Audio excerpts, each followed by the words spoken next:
नमस्कार, good morning. मी ऋतुषा कदम. 7 सालाम या बुलेटिनमध्ये आपल्या सगळ्यांचं स्वागत आहे.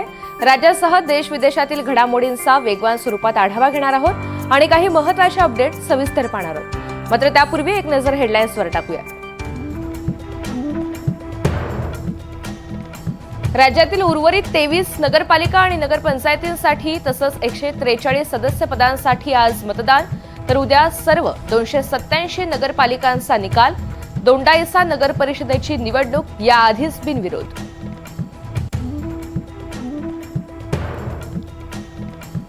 राज ठाकरे आजपासून 2 दिवस मुंबईच्या दौऱ्यावर. मुंबईमधील पूर्व आणि पश्चिम उपनगरांचा करणार दौरा.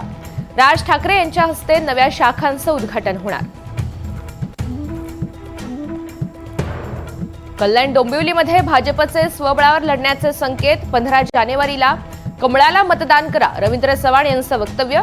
तर कल्याण डोंबिवलीमध्ये भाजप शिवसेनेची युती होणार का, याकडे लक्ष.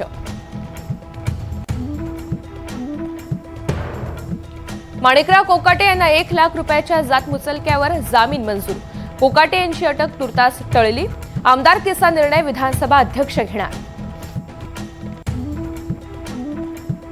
पुणे मनपासाठी भाजपमध्ये आज मेगा प्रवेश. विविध पक्षांचे अनेक माजी आजी नगरसेवक पदाधिकारी भाजपात प्रवेश करणार. मुंबईतही रवींद्र चव्हाण यांच्या उपस्थितीमध्ये पक्षप्रवेश सोहळा.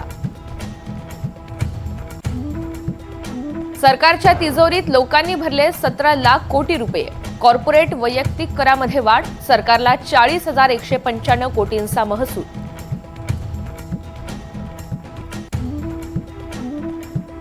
बांगलादेशात पुन्हा हिंसाचार उफाळला. विद्यार्थी नेत्याचा मृतदेह पोहोचल्यानंतर ढाक्यामध्ये जाळपोळ.